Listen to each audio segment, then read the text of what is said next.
Gonna make it through this darkness. A light would shine someday for me. Yes, it will. I know that you won't leave me in this thing. Something doesn't feel right. Could somebody help me? I heard him say, hush, don't say a word.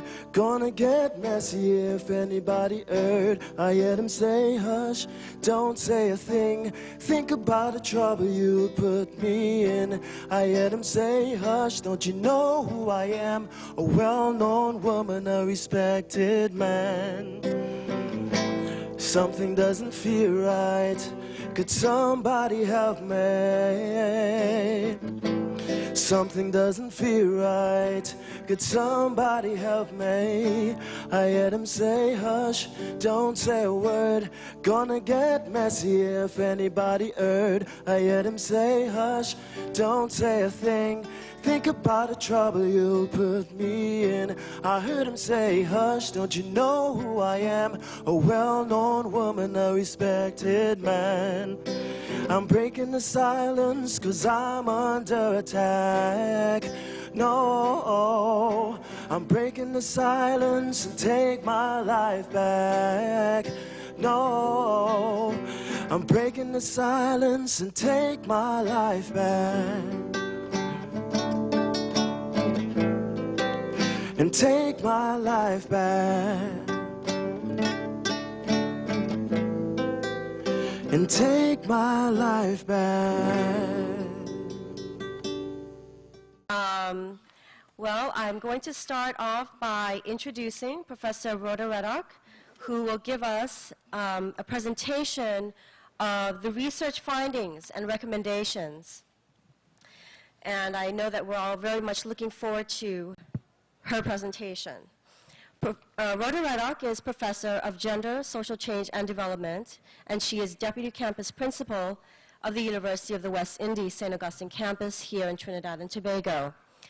She's an editor of the Journal of Latin American and Caribbean Ethnic Studies and has researched and published in the areas of women's labor and labor history, feminism and women's movements, gender and environment, gender and development, Caribbean masculinities, gender, ethnicity, and identity, and most recently, gender and sexualities.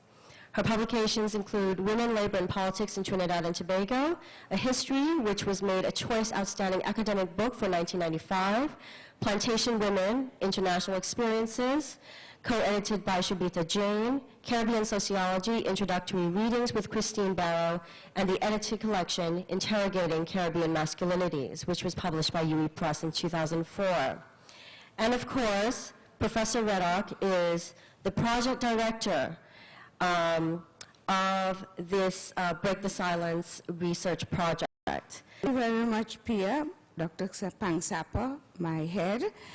And thanks for all the support that you have given this project since you took the position. Today, what we are presenting are preliminary findings. As I said before, we have not yet analyzed all the data, and these are very preliminary, but I think they already point us in certain directions.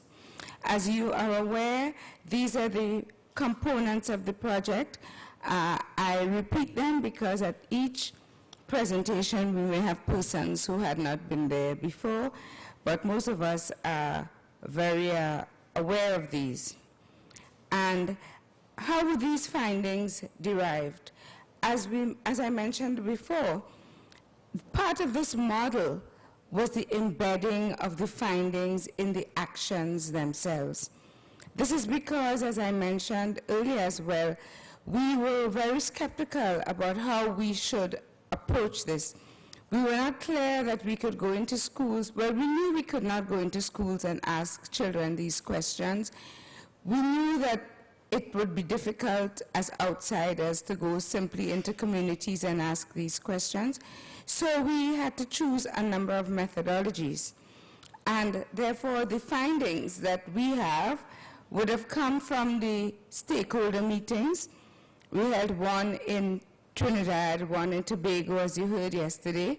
We also had community stakeholder meetings. Then, of course, we had the service provider study you heard about yesterday. Then the 3 ethnographic case studies in the 3 communities and the actual interventions. So, and then the content analysis of newspaper reports, and you'll hear those findings right after. So this presentation highlights data primarily from the ethnographic case studies and the community interventions. Now, what was the focus of our findings? I think the focus of our findings was quite different from the project in the other Eastern Caribbean countries, which was a very excellent project as well. We did not focus on prevalence or individual case studies. We wanted to look at prevalence, but now I think about it, I don't know how we possibly could have done that along with all the things that we did. So prevalence would have had to come from a quantitative survey, and we did not do a quantitative survey. And we did not do individual case studies because we did not interview people who had identified as victims or survivors. What we tried to do instead was to understand the meanings, the rationales, the justifications that lay underneath these practices. We tried to understand why people thought the way they did, why did they act the way they did, what did they do about it, how did they rationalize it in their minds, because you know you have to have certain explanations in your mind to allow you to live. And we sought to understand how people dealt with such situations when they emerged. We also tried to get as far as possible popular cultural attitudes towards these practices. And I know that what we have got was not exhaustive, but it's a start. Ethnographic case studies, themes identified for exploration. Now, our ethnography field researchers were sent to the field for a period of 3 months. That's all we could afford, that's all the time we had. And prior to entering the field, they were given a crash course in ethnographic research methods. And every so often they would come out of the field to debrief and get further guidance. After 6 months in the field, they came out, they debriefed, and based on what had come up from the field, as well as what came out, what were our original research questions, we identified a number of themes that we asked them to go back to explore during the final 6 weeks, as well as to be the basis of in-depth interviews with persons they had identified in the first 6 weeks. And a long list of themes emerged. I'm going to put some of them here. For example, we want to know how child sexual abuse and incest was defined, and the meanings and its impact. We wanted to get perceptions of prevalence. We wanted to find out if there were any consequences. We wanted to know whether the types of family, marriage, kinship practices or patterns affected it. Childcare patterns, whether substance abuse contributed. We wanted religious views on sexual beliefs and practices. We want to know whether persons with disabilities were more affected or less. We wanted to see whether there were ideological contradictions, perceptions or explanations or normalizations that conflicted with actual practices. And you probably know ideological contradictions are very common in our society. For example, I have a colleague who did research in Tobago. She asked these young women, do you believe in sex before marriage? They all said no, but they all already had children. So the whole contradictions between ideology, you know, when people say what they think they're expected, you want to hear from them, and how that conflicted with their actual practice, which also probably had good reasons as well. We also sought to see whether there were ethnic variations, explanations, whether there was a differentiation between what was abuse and what was sex, because that's something that comes up in sexualities literature all the time, and also myths and stereotypes. I mentioned repeat it. Also, the attitude to perpetrators known in the community. That was important. If you knew this person was a perpetrator, was he treated any differently That was something we wanted to know. Now, the ethnographic case study, I remember when we got back the results, we were so disappointed because we felt, that we really didn't have much. But then when we mined it more deeply and looked at it, we found that it did provide a wealth of understanding, and we just couldn't help thinking that if these persons had been able to stay for a longer while, how much more they would have, how deeper they would have been able to go. For example, we found that sexual relations, of course, were associated with pleasure and power. Sex was perceived as natural, but with the gendered expectation that it should be expressed by males without restraint. Females were expected to control the naturally aggressive sexuality of men in their communities and protect their children.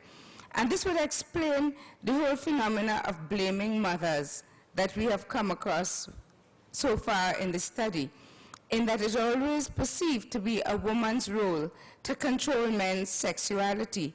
But men's sexuality is perceived as natural and free-flowing, and that it is always the role of women to put the stops, like it's the girl who's supposed to say no, it's the mother who's supposed to protect her daughters, but the men, they just are men. So females were expected to, right, I said that. Now this had to be taken in consideration with the increasing work pressures of women as they provide for families where men were either physically or virtually absent. And we say physically or virtually because many times, even where men are members of families living in the same home, their presence was still limited. Sometimes we refer to it as emotional absence. And therefore, there's a whole discussion in Trinidad and Tobago now about father presence and father absence. And I always point out that a father may not need to be physically present to be emotionally present, and vice versa. A father could be physically present and emotionally absent. And in many of these instances, the women have responsibilities not only for the economics, which many women do today, but also to provide whatever emotional or other relationships with children.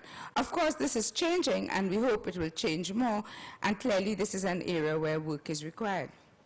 So children, therefore, had less parental supervision and more premature adult responsibilities as they cared for younger siblings and hustled to assist financially. I think that the point that was made by Professor Jones about the material imperatives of contemporary life are very important. So yes, part of it is poverty, but it's not only poverty. It is that in today's society, cash is a critical mechanism for exchange.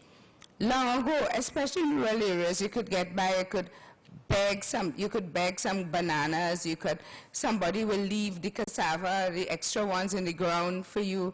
You could beg the shop to, we always had the stories your mother tell you buy a hops bread and ask the man to give you a dozen of butter. You can't do that. Again, you have to buy the bread and the butter.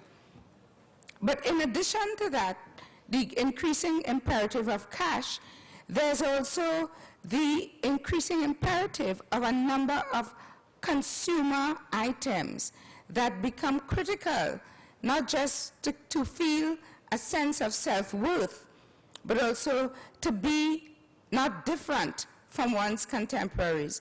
And therefore, the demand for this cash and this finance is an even more pressing imperative than it was ever before. So the risk of exposure to child sexual abuse was increased, as even homes were becoming unsafe spaces. The occurrence of child sexual abuse and incest was readily acknowledged in the communities, but it was not always defined as abuse. Where it was accepted, of course, mothers and children were blamed for the occurrence and not the men. Sexual relations between older men and young, what the communities call underage girls, were considered common. We weren't sure exactly what the underage was. Victims were primarily considered to be female, with a consistent reluctance across all communities to accept or sometimes even discuss the sexual abuse of male children by men. That was still a big taboo. Because, of course, if a young male admitted to sexual abuse by a man, that was something that in a homophobic society such as us, he may never be able to recover. Early sexual activity by females was felt to be either forced or for financial gain, to be like her friends, or to be a woman. And teenage pregnancy was accepted as commonplace. Now, what were the local explanations? When people were asked in the communities, what do you think is causing child sexual abuse or incest? These are some of the explanations that came up. The absence of mothers, what they call the suitcase children, that's what came up from our research, but they're also known in other places as the barrel children, etc. This was interesting because it wasn't a phenomenon that we ourselves noticed, but this came up in the literature. Another thing that came up, not the literature, from the communities, was the ready acceptance of strangers into a closed rural community over trust on the part of the community. In other words, strangers could come in, and they didn't know the strangers, and they accepted them, but these strangers may be the ones who will bring in this into the community. Single-parent situations, as presumed this is with mothers, and the entrance of stepfathers. Parental permissiveness and teenage defiance. Young girls exchanging sex for financial and other material gain. These were what came from the communities. So what we also found, that in close-knit rural communities in particular, the occurrence of incest was also ascribed to the fact that most community members were related to each other. And notions of blood and family were found to mediate the taboos that existed against incest and sexual abuse. Interestingly, a lack of blood connection often justified abuse by stepfathers. As one respondent said, stepfathers think that because they are not biological, they can have sex. Now, while incest was generally considered wrong and exploitative, persons suspected of or known to be involved in incestuous abuse often continued to enjoy freedom of movement, fatherhood status, and friendship, even if it was known that they had abused and maybe even fathered a child with their daughter. Family bonds protected abusers from ostracism by family members when they were a part of extended kin networks. In other words, there was a lot of shame in airing dirty laundry outside. Interestingly, generally fathers, grandfathers, stepfathers were not considered trustworthy by definition. And women spoke openly about not leaving their daughters alone with their fathers because they are not taking any chances. I think this is very interesting. In other words, it is almost as if it is assumed that men are natural sexual predators. And even the men who are close to you, like your father, your grandfather, your stepfather, and sometimes even your husband or partner, which is really sad. But it is also felt that nothing could be done about this.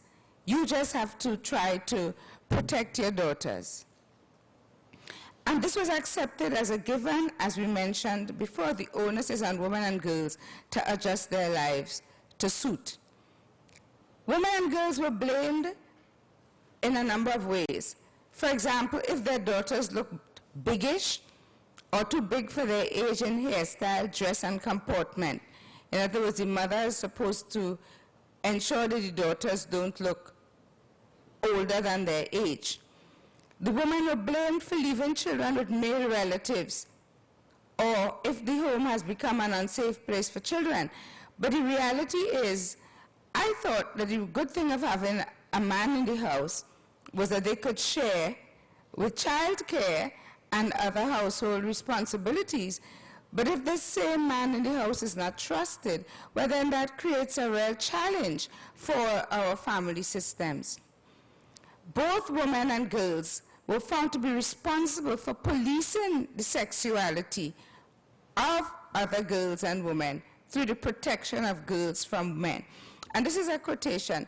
The child did look mature for her age, and the man seemed to be much younger than the mother, who should have known better not to get involved with a younger man.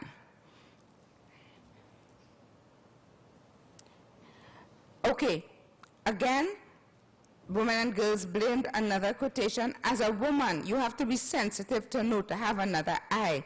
The woman wasn't sensitive. In a clear example of the sexual double standard, blaming women and children did not seem to diminish the integrity of the community, but protecting men was one way of protecting a community's reputation as a nice place. Once you're with a man and he is a Christian, you should not listen to gossip about him. Reporting and the law, there is a perception at the community level that people are not aware of the law, but some simply choose to neglect it.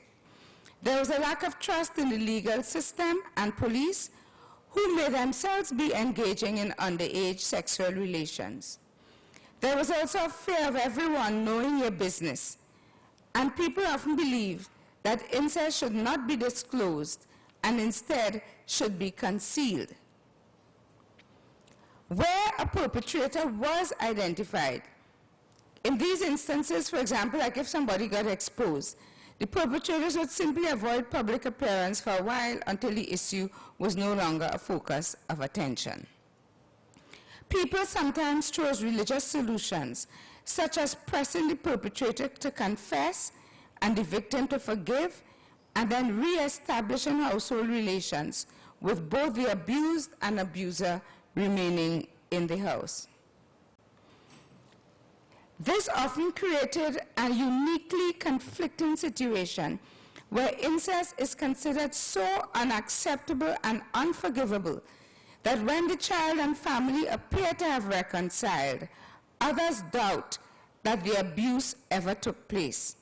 It is so unforgivable that those who forgive risk being entirely disbelieved. So it's an interesting contradiction.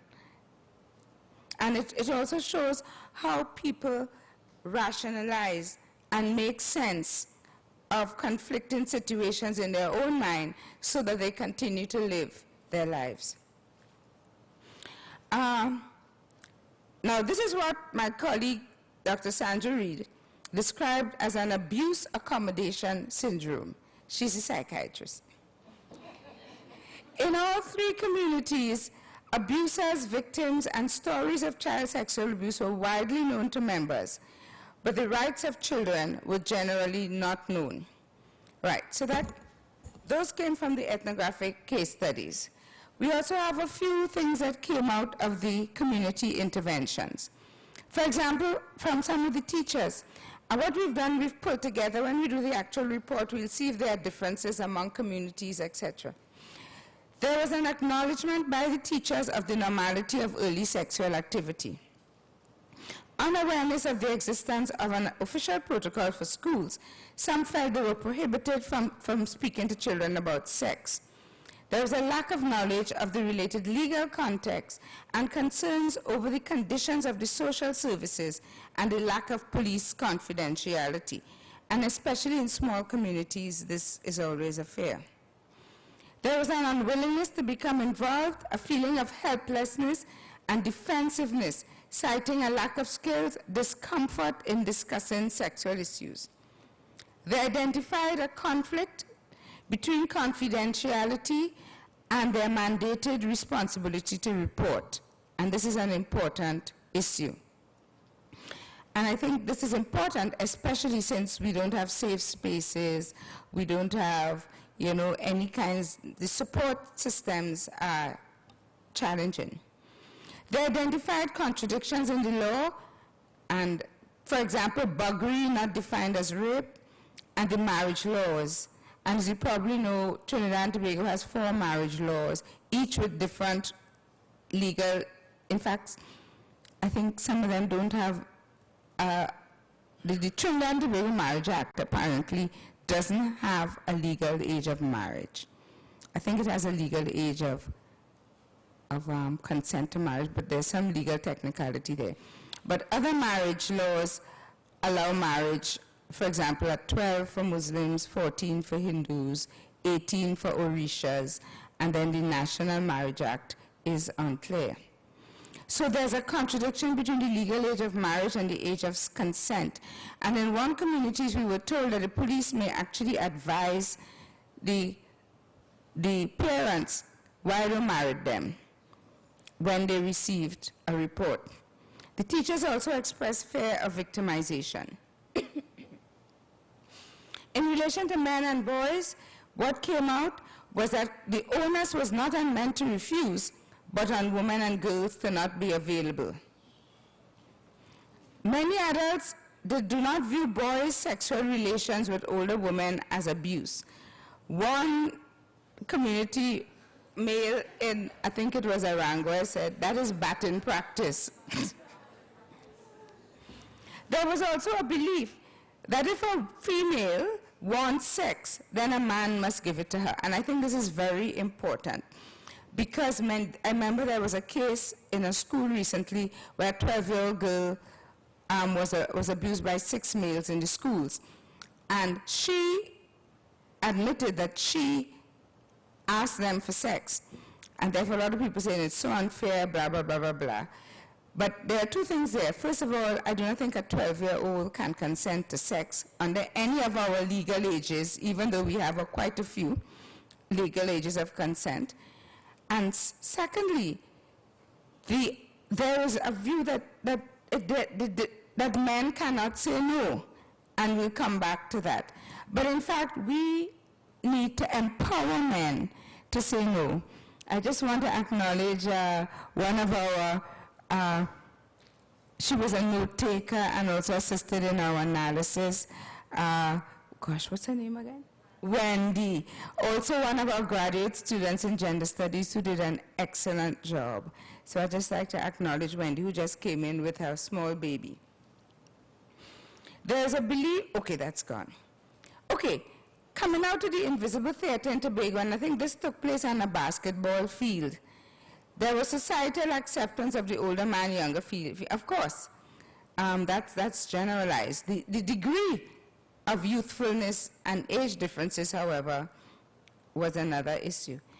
Men said they knew it was wrong, but since the society accepts it, why should they not do it? And I think this raises a number of ethical issues in our society. In other words, we have seen an erosion of internal ethical, can't think of what the word is. In other words, all behavioral constraints appear to be external. It's either a religion or the law, and in the absence of that, there's no internal notions of right and wrong, of good and bad.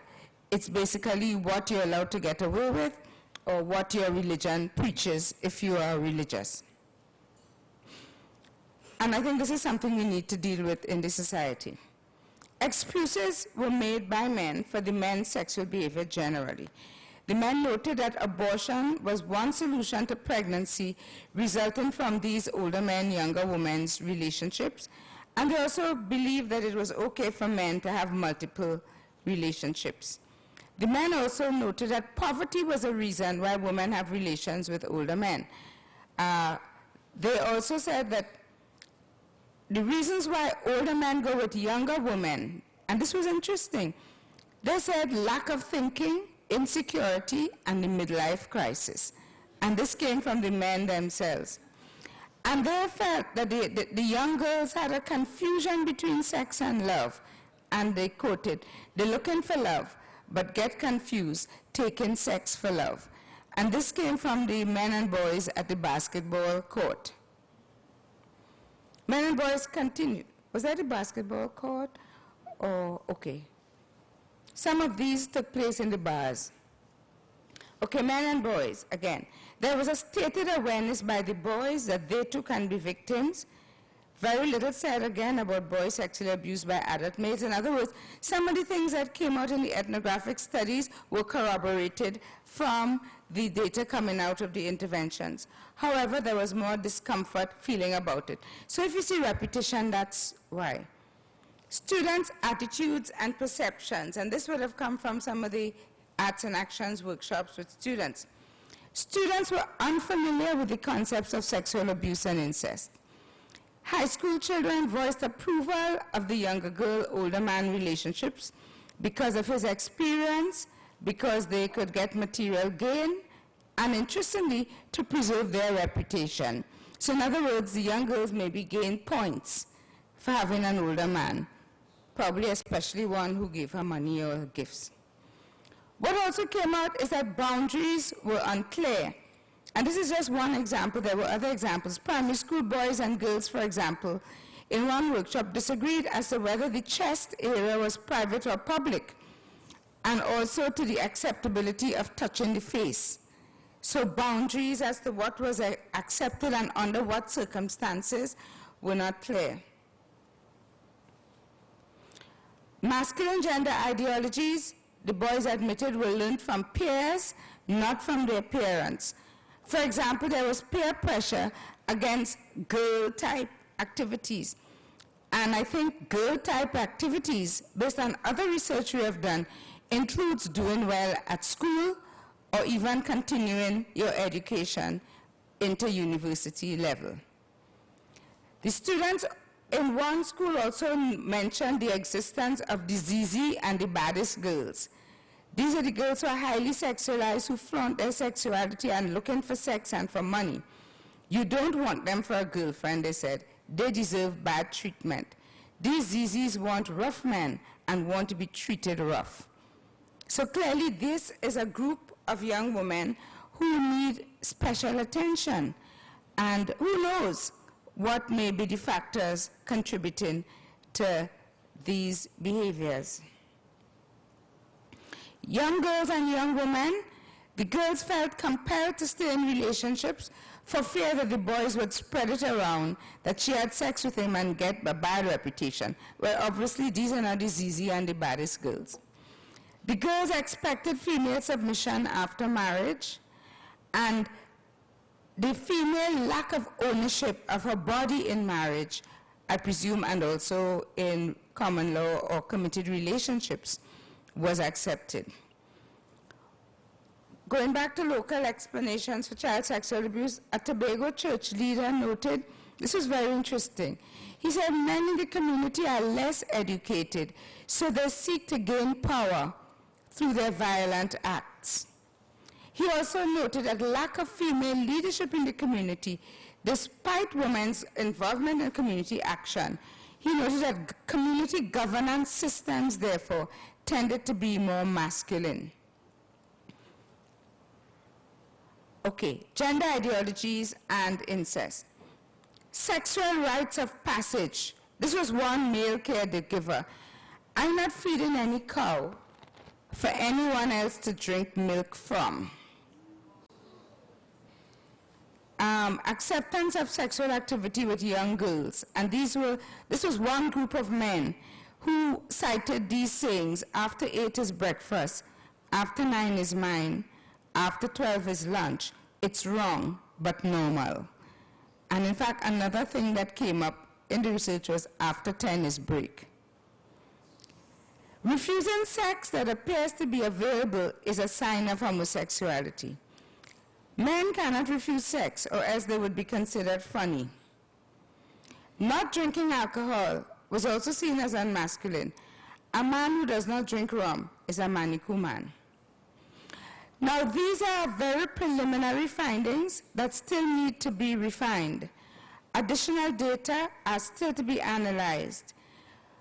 What has come out for us is that gender ideologies are central to the behaviors, attitudes, and power relations that shape child sexual abuse and incest.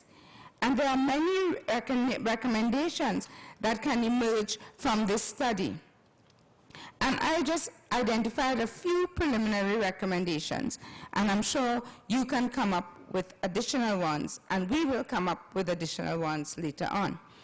First of all, the incorporation of gender and sexuality education in teacher education programs, parenting programs, and health and family life education programs must include issues of gender and sexuality, and work with men must focus on their responsibility, pardon that double whatever, to take responsibility for their sexual actions.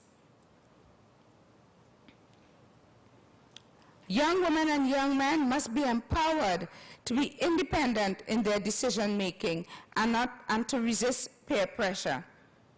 Homophobia must be addressed, as this contributes to extremes of masculine behaviors, what one researcher has referred to as hyper-heterosexuality, in order to prove their masculinity. And parents and households must be supported to meet the challenges of 21st century parenting. Questions raised by the study, and these are just a few questions. This is, how do we recognize and acknowledge cultural approaches to bodily interactions and varying understandings of social boundaries? For example, we found that somebody mentioned sometime, the tradition practices where, mothers and grandmothers would kind of shake little boys' willy, as we call it, how women would grab other women's breasts as part of conversation, not necessarily having a sexual connotation. And these things have been denounced. But I think it is not enough just to denounce them. We need to understand, we need to discuss them, we need to come up with what are our culturally accepted boundaries, which may be different from other societies' boundaries, and why we are making those decisions. Related to that, what are the boundaries of acceptable parent touching, especially in relation to active fathering? For example, we want men to become more involved in the lives of their children, and that includes taking care of their children from early ages, bathing their children, changing their children. I think research in other spaces have suggested that men who do participate in those activities develop a certain relationship with their children and are less likely to abuse them later on. But it's men who are kept distant from those children who are able to see them in this sexual way.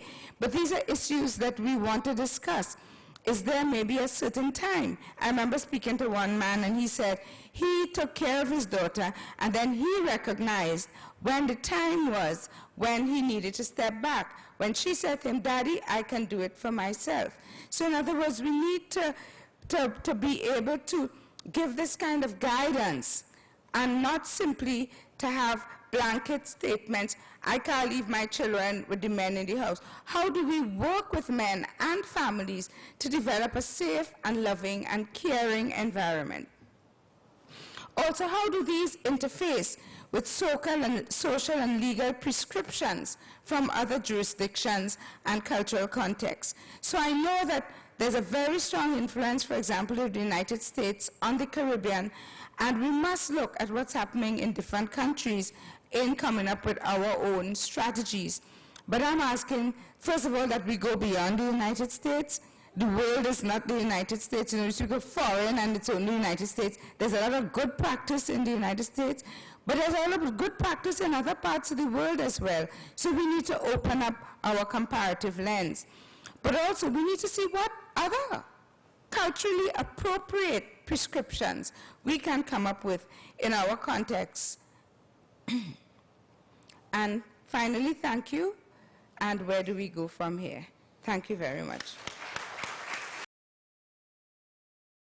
I'm going to move on now to a presentation of media analysis findings by Dr. Tia Cooper. Just to quickly introduce Tia.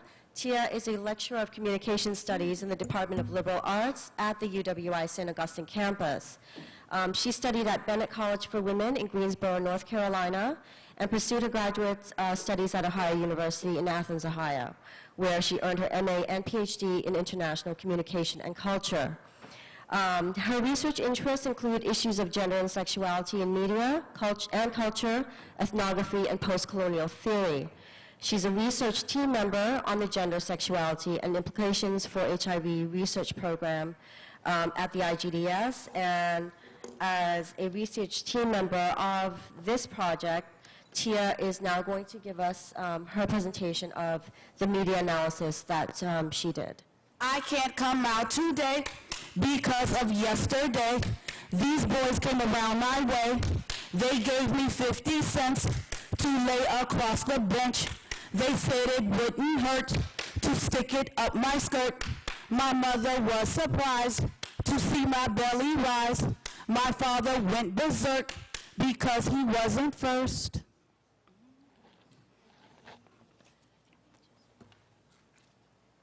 What seems like an innocent child's game is in fact symptomatic of the normalization of a discourse that should be looked at as a serious crisis and oversight by society that needs to be urgently addressed by each one of us.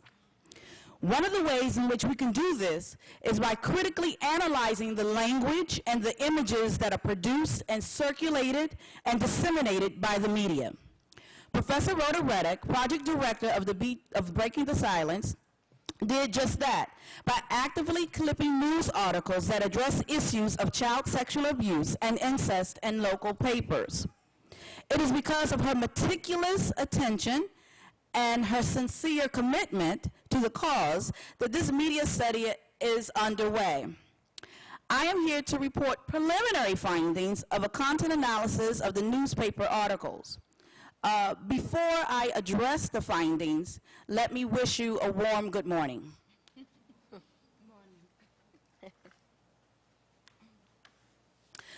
These are the topics of discussion that I will go over today. I will give you a brief introduction to the study. I will discuss the background of media reporting and child sexual abuse in the Caribbean. I will briefly go over an overview of the methodology, discuss some of the findings and recommendations.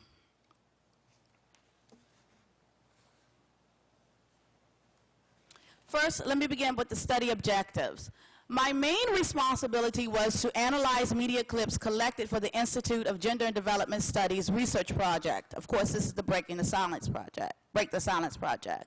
The activities of the project include to review all of the relevant project documents and media clips, to code data within the confines of the project aim, objectives, themes, and emerging questions developed by the research team, to prepare a detailed summary of findings with themes and sub-themes, to critically analyze research findings and provide a reflective commentary in relation to the project aim, objectives, themes, and emerging questions that were developed by the research team, and to relate to other relevant research data as necessary, as well as to prepare a findings report. And this is the preliminary findings report.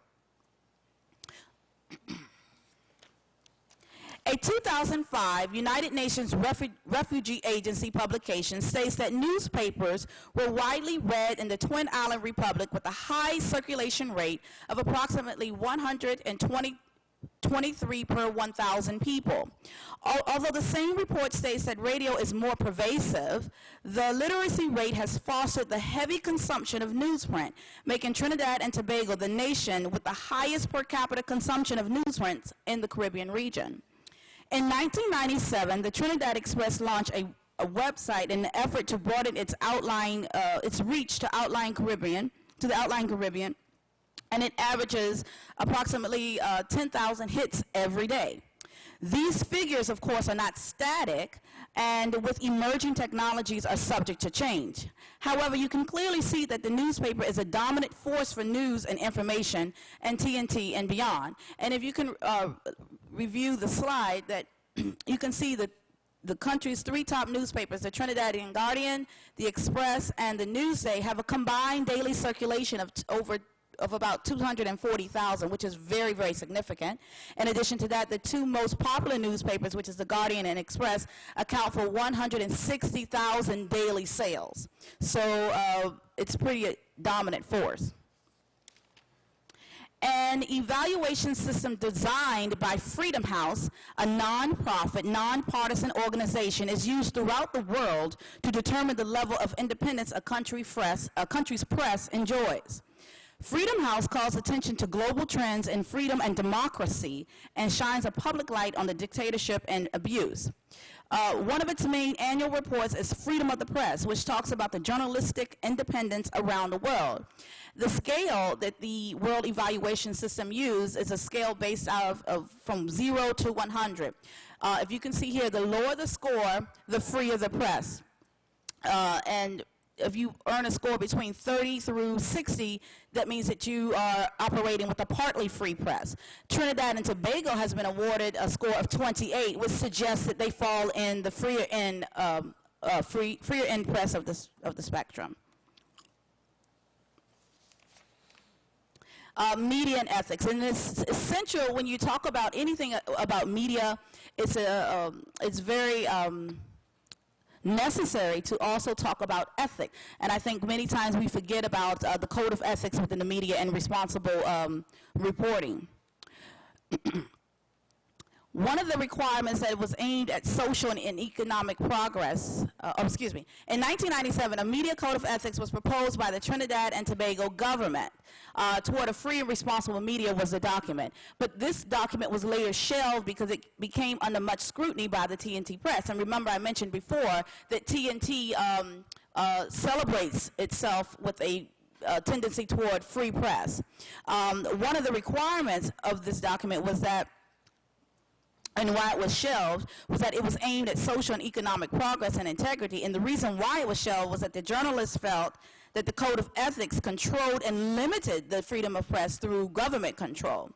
So following this in 1997, and many of you may be aware that there's now a new broadcasting code that's on the table, that there are several attempts to arrive at a consensus of what a responsible media means. However, that battle continues, and the government and media are still trying to negotiate fundamental freedom of the press. Because we are talking about media and what a responsible media entails, especially in terms of social progress, it becomes imperative to address how issues related to child sexual abuse have been reported and framed by the media. According to Jenny Kitzinger, author of Framing Abuse, Media and Public Understanding, critics have blamed the media for going too far or not going far enough, for exaggerating or obscuring the true extent of sexual violence or failing to place it into context. I would say that in some media markets, there's a tendency, and perhaps in some cases a requirement, for journalists to specialize or have training in specific areas, such as medicine, sports, psychiatry, and law, to understand that context and to have a familiarity with the discourse and ramifications of the situations of which they're reporting. This is an effort to move toward responsible journalism. However, in Trinidad and Tobago, there are quite a number of journalists that are not trained in specific areas, and with the sensitive nature of child sexual abuse in particular, with its complexity, history, and short and long-term consequences, training and knowledge becomes critical and essential.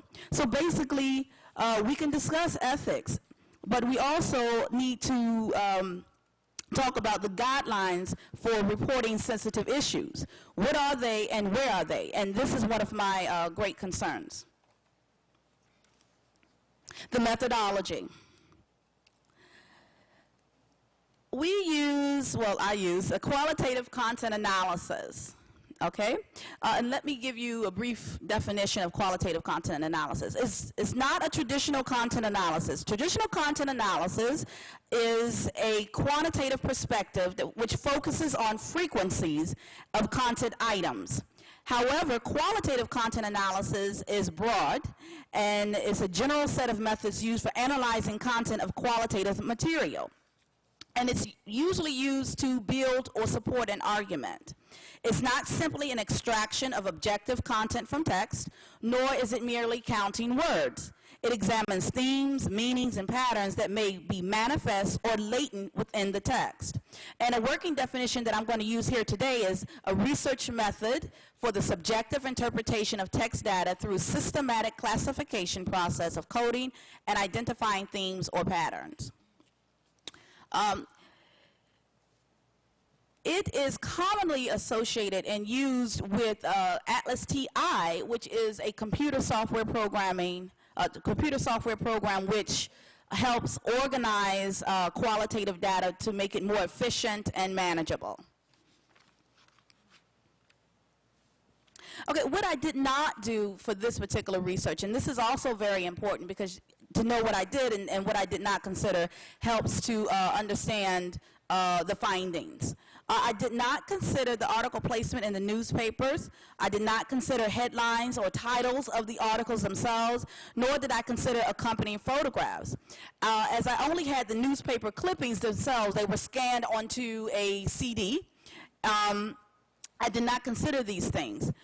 However, I want to note that placement of a news article or of a news item within the paper itself is very, very significant, and it is a visual representation and sign for the reader, which places the article itself within a context.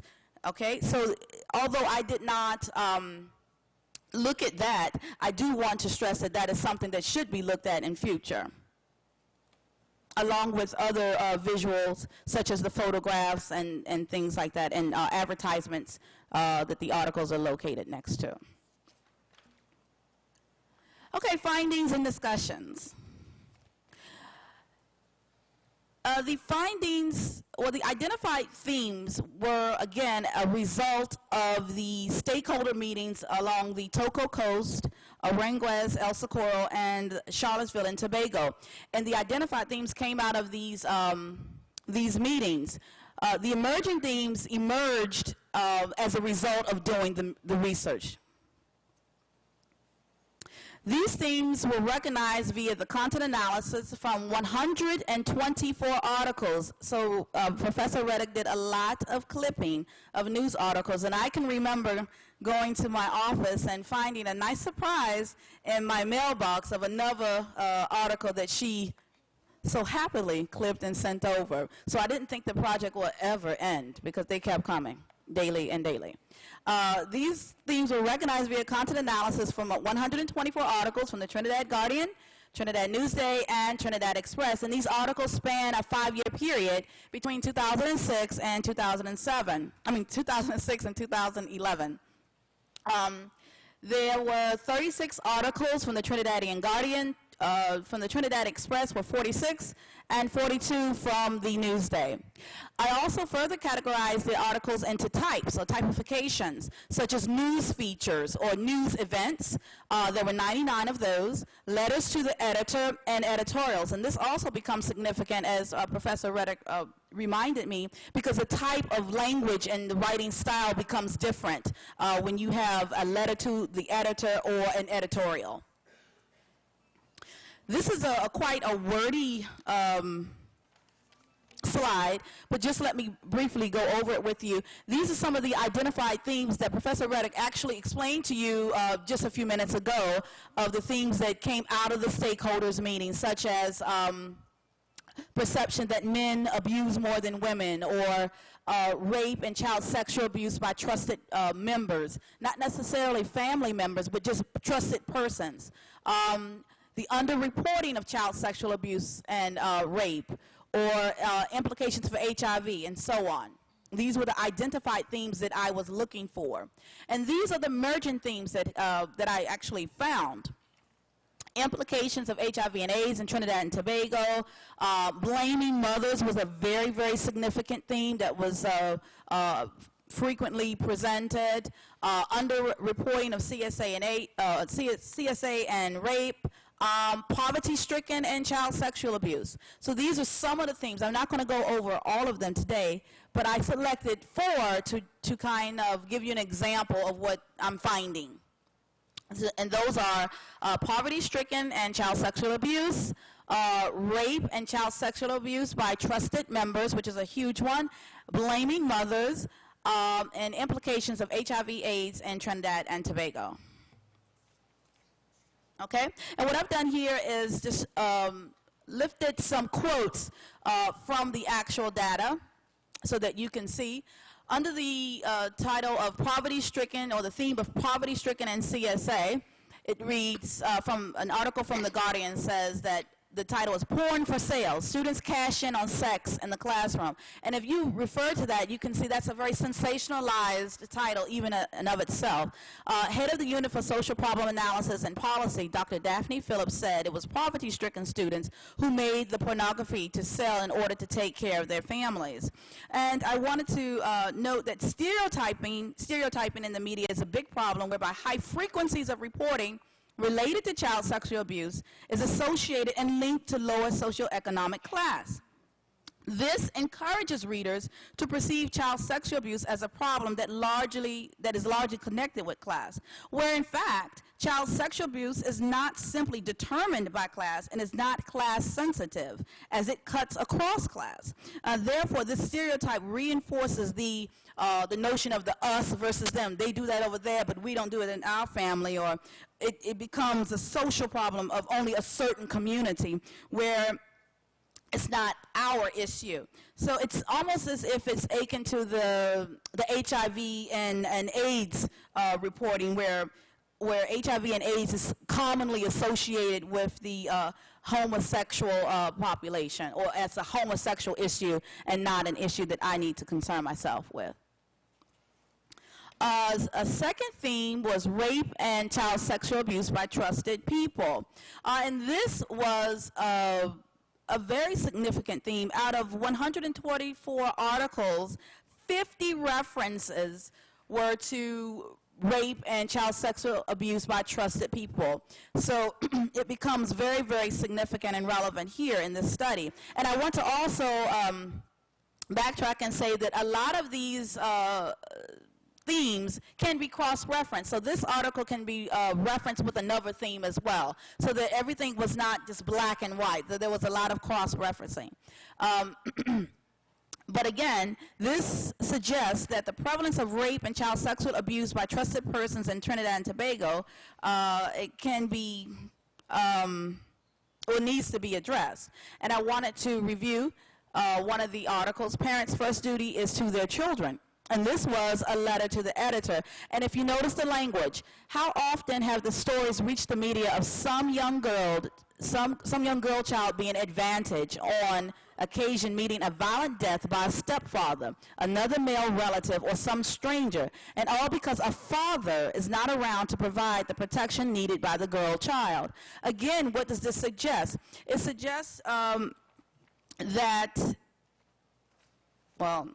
suggests many things, but it also suggests that as the father is not around to protect the child, that you are in fact blaming the mother. So this is how it's cross-referenced, and thus suggesting that the protection of children is strongly associated only with male parenting. So that itself can be problematic. And which leads me to the theme of blaming mothers. Okay? A lot of the articles on blaming mothers, and this is just some commentary that I have, did not consider the socioeconomic context of the mother or of the parent, where there are a growing number of single parents whereby children are left alone or with trusted family members, or as women are working various shifts or may have one or two jobs. They didn't consider the cost of living expenses and so on. So they didn't consider the socioeconomic factors that investigative reporting would lead to, so that the idea of blaming mothers for the incest or child sexual abuse can be further explored. So there could be abuse. Also, the women themselves can be abused is something that I considered, and they may be scared to come forward due to threats and feeling of endangerment themselves. So there could be a history of child sexual abuse, and that history is silenced and not addressed. So blaming mothers became a pretty prevalent issue in the press, unfortunately. So implications of HIV and AIDS in Trinidad and Tobago. let's see. Widespread sexual activity among youth is blamed for the steady increase in HIV/AIDS cases through Trinidad and Tobago. And they're having sex without protection, so we don't even know if she has any kind of sexually transmitted diseases at this time. So there's many reports about implications for HIV and AIDS and condom use, and this was another, I guess, theme that emerged within the study. I don't know much commentary I can say about that, but it's pretty straightforward that if you, it's almost as if they're blaming the youth for having sex and having unprotected sex. So this is causing, wrap up. Oh, okay, thank you. Okay, I'm being told to move on. Okay. So I want to wrap up with some areas of concern that made me stop and think during the course of this research. And there were a number of them, but I'm just going to focus on these 4 in my conclusion. The reports of child sexual abuse are linked to poverty, and this causes stereotyping. It's not us versus them, and this was pretty surprising to me. I've heard in conversations people say, oh, it's, you know, it's always linked to persons that are living in a rural village or that are poor. In fact, that's simply not the case, and it's not, it cuts across economic class and is not class or race sensitive. By and large, the language used in the articles demonstrated a lack of empathy. Perhaps this is due to a lack of training and understanding and awareness by the journalists themselves. I'm not saying all journalists and all the articles were referenced in this way, but a significant portion lacked empathy, and the language that was used was quite distant and rather descriptive. There were very few articles on recognizing child sexual abuse and what to do. There were some, but there were very few out of the 124 articles that I reviewed. A significant, an overwhelmingly significant portion of the articles were news items. It's just, this is a story that happened, so it just reported an event. I guess hence the distance, the objective distance that was created, rather than investigative research where you have a news feature where you go out and say, I want to report on child sexual abuse, not just using a case to create a story, but having an editorial or some type of information and educating the public about an issue, a social issue. So I thought that was surprising. And ethical reporting is questionable, and reporting of sensitive issues such as rape, child sexual abuse were generally sensationalized. The headings, although I didn't look at that in terms of my content analysis, the headings and the language used within the articles were very sensationalized and not giving due empathy. Some recommendations. I hope that we can create awareness and enhance media literacy in schools and communities and society through reading various sources and the critical analysis of the media. I know that the 3 top newspapers are most read in Trinidad and Tobago, but also look to outside sources as well to be well informed. And I think perhaps creating a course on media literacy, perhaps at the university, is something that I can do to address this issue. Advocate for specialized training for journalists and media practitioners. Again, it's a very progressive way to ensure, or to hope to ensure that journalists are trained in a particular area, such as law, psychiatry, social work, so they have the jargon, the discourse, and understanding of how to efficiently and effectively report these items in these news stories, and to discuss levels of media influence and perceptions of child sexual abuse coverage in the media. And I wanted to quickly conclude with, recently I attended a meeting at a reputable primary school where a trained social worker gave a talk about good touch, bad touch to parents of students in the school. It was a great way to begin the discussion about respecting of body space between children and among adults. What we discussed in that meeting was appropriate touch between kids and kids and adults. And I think what sparked the meeting was that one little girl in the primary school kissed another little boy. I think they were like 5 or 6. So that sparked the uproar and the dismay by many parents, like kids do not need to be kissing in school, and they felt that that was inappropriate. What was important to me as a parent and what I communicated as a matter of concern was the child's right to say no to any touch or any contact that was deemed uncomfortable by the child from figures of authority, whether it be a father, mother, teacher, step-parent, or uncle.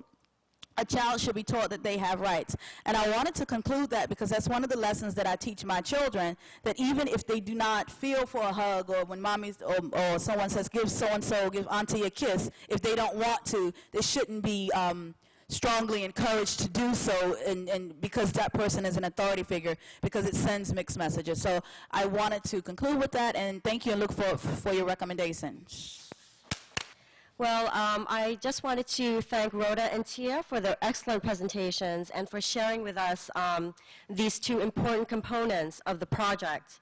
As an ethnographic researcher myself, I think that some of the most compelling, interesting, insightful, and unexpected findings can only come about really from ethnographic research.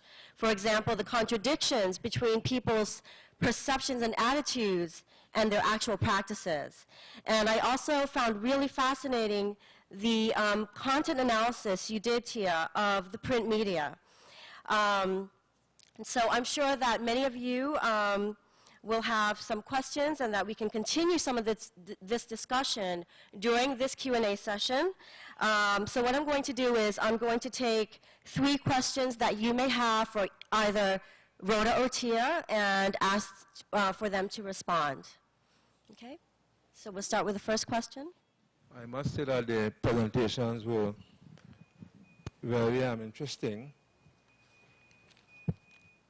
As a practitioner in the field of social work,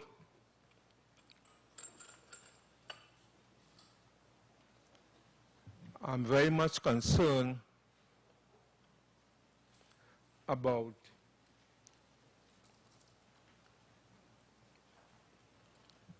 the media and the double signals. If you never one carnival time that we hear any kind of protest as the teachers, parents, and those in society who are sending double signals. And we tend to disbelieve that the children are not watching. We laugh it off. Recently there was a young man on CTV, CNG, who was holding a scotch. And the thing was sensationalized. He performing like Michael Jackson, and he holding the scotch. And the news presenters, after, went and apparently, they gave accolades to him because they danced with him. What are we doing to the very impressionable minds of our children? What are we doing? It is sickening. And then you want to find out about child sexual abuse. But we have it there. We have it there displayed. Breakfast in the morning. What are we doing? I'm concerned about the findings because I've worked with fathers and trying to educate them. And I would say that working with student support services, our work has not been given the kind of precedence that it has been doing. When you talk about good touch, bad touch, student support services, work has been done. Work continues to be done in our schools, and that they've been doing nothing. Okay. So that I want to find out from Dr. Tia Cooper if in her recordings or in her findings, if there was any male reported cases of child sexual abuse in all the articles, because I think that there seems to be a lopsidedness in terms of our whole culture. I think Dr. Reddock mentioned it. I heard her on the radio. I think Dr. Sandra Reid, somebody had called in and asked about parents, speaking particularly about mothers and bigger sisters touching the penis, right, of little boys, trying to stimulate them, and when they are stimulated, you know, that is a big joke. And if these cases could be reported by that child, because in some of our schools we get certain reports, and there's a lot to be said about the police and the law and all this sort of thing. I don't want to take up much time. I'm concerned about that, and I think we need definitely to acknowledge the work done by student support services in our school. I'm glad Dr. Cooper mentioned it. A lot is being done. But I think the thing has to be coordinated so that we could have a more coordinated approach and coming together to do good work. Okay, thank you. Can I take another question, please? Halima? Yes, good morning, and I just want to congratulate the team once again for the research. I'm really intrigued by the findings, and I really think that a lot of work has been done here in Trinidad, and it inspires me in terms of things that I hope would happen in other Caribbean territories. So congratulations on really good research, and I know, as you say, some of it is preliminary. I think this came up yesterday, and it struck me again today, the pervasiveness of this women blaming, and I'm just trying to get my head around how we might challenge that from the level of the state and the society, because it seems to happen everywhere. From the content analysis in some of the work that you reviewed as well, Rhoda, it seems to be so pervasive. I'm just wondering, how do we try to get our heads around it, and where do we start? Because there's so many symbols of femininity being portrayed. So I was struck by the way in which these young girls are being constructed as temptress, you know, as if even beyond blaming the mother, blaming the women for these young girls for the way in which they dress and so on. And I'm wondering, how do we deal with that? But my question, Rhoda, is about the slides that were placed there about what these men said. And I was struck by this because it came up, I think Professor Jones had given a presentation, and some of this language repeats itself in the Eastern Caribbean. So after 12 is lunch. And why I'm raising, the question I want to ask is, I know in interviewing men, right, they are very concerned with impression management and reputation. So I am struck about whether or not, I want to know whether the men who raise these issues, is it that they're saying that this is what I believe about these young girls, or is it this is what the society, these are ideas that are out there, you know, or you know, you would hear other men say that after 12 is lunch, or is it their personal perceptions being placed out there in those interviews? Because if it is, I'm really surprised that men would actually say that in interviews. You know, so I just wanted to find out whether, about that, if you could speak to that a bit more. Thank you. Okay. One more. I would like to appreciate Professor Rhoda and her team for excellent work. When I look into the components, actual interventions, so I would like to know, being a social researcher, what are the challenges? It's not easy to conduct actual interventions with these type of children and mothers. So what are the challenges and problems these researchers have faced? And if you can share that, it will be useful for us. At the same time, how you overcome those challenges and problems. Okay, thank you. Thank you. Piya, Rhoda, either one of you want to respond first? For the first question, thank you very much. The question was, if I can recall, whether men were represented as victims in some of the news articles. Am I getting the question correct? Overwhelmingly, there were very few, but overwhelmingly men were framed as abusers. And that's what the data is showing. So out of the 124 articles, a high frequency of framing the male or framing men as abusers, not necessarily as victims. Young boys may have been victims, but usually the reports are about older men and young girls. That was it.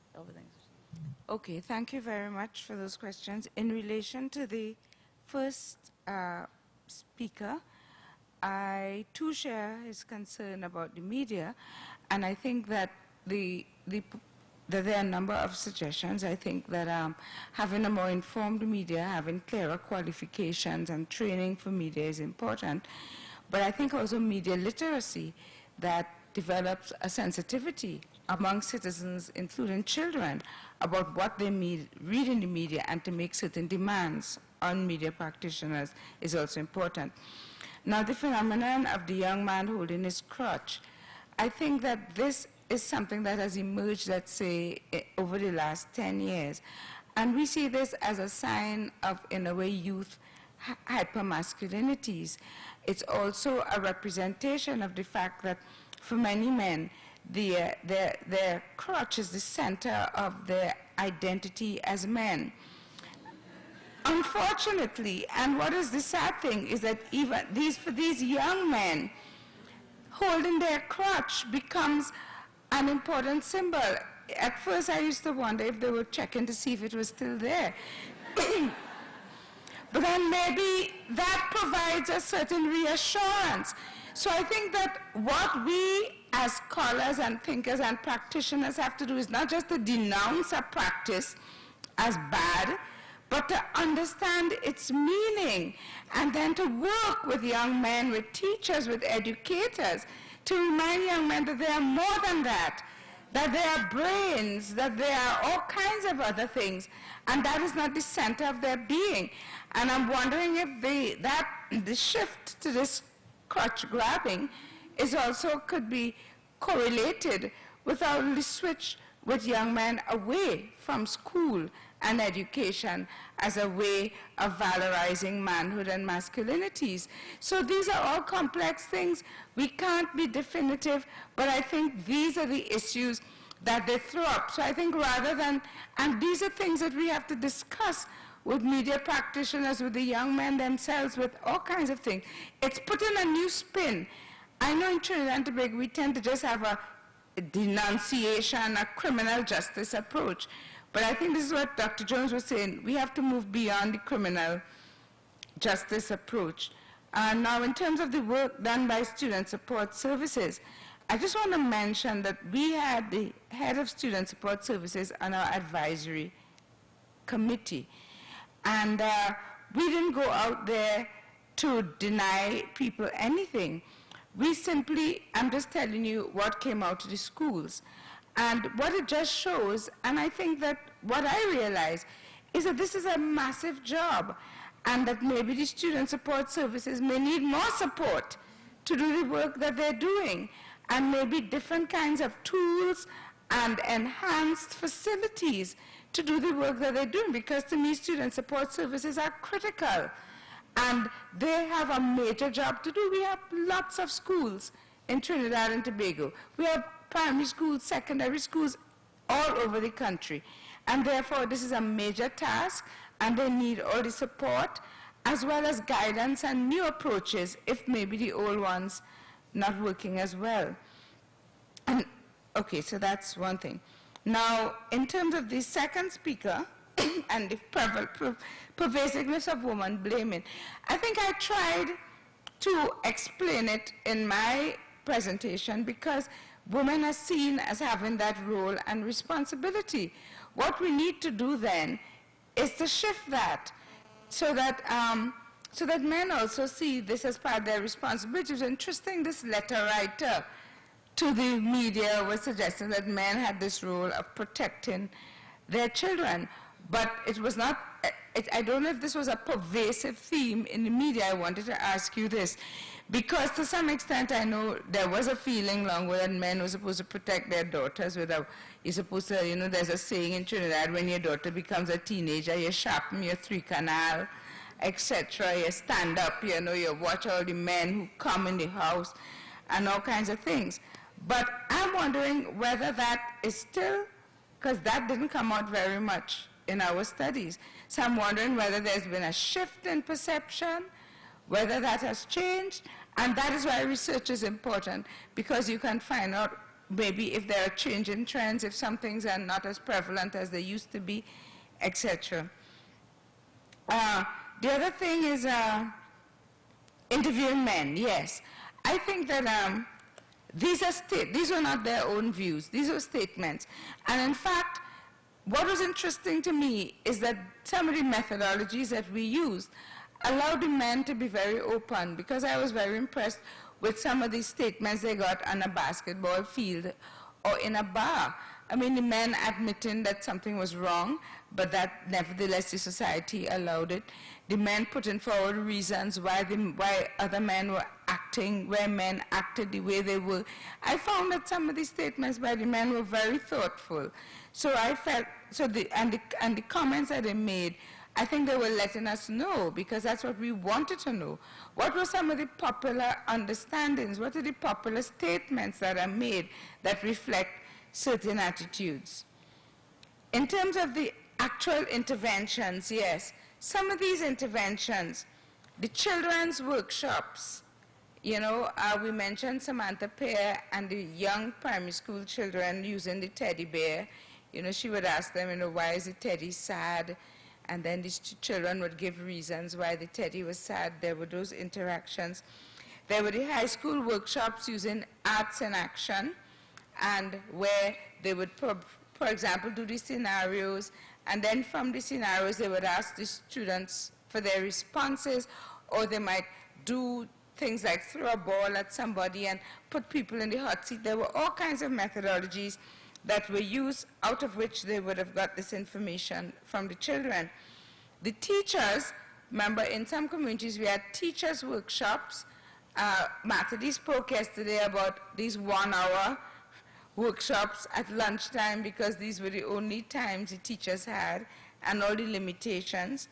There were also the parenting workshops, and you remember we had note takers at virtually every single workshop. How many workshops did we have? Teachers, over 150 workshops.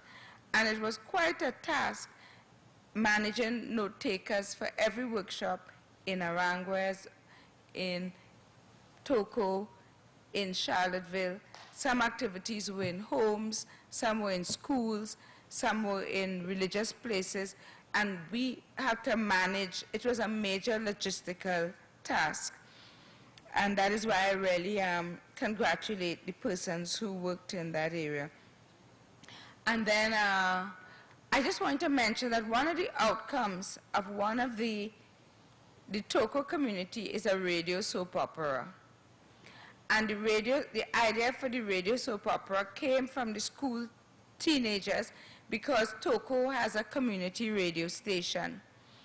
And in discussing with the young people what story they wanted to do, interestingly, they decided to do a story of a woman who abuses her stepson. And but the story also deals with cases, the more prevalent cases of men who abuse girls. So that what is clear is that through this project, we did raise the issues of that women could also be abusers, even though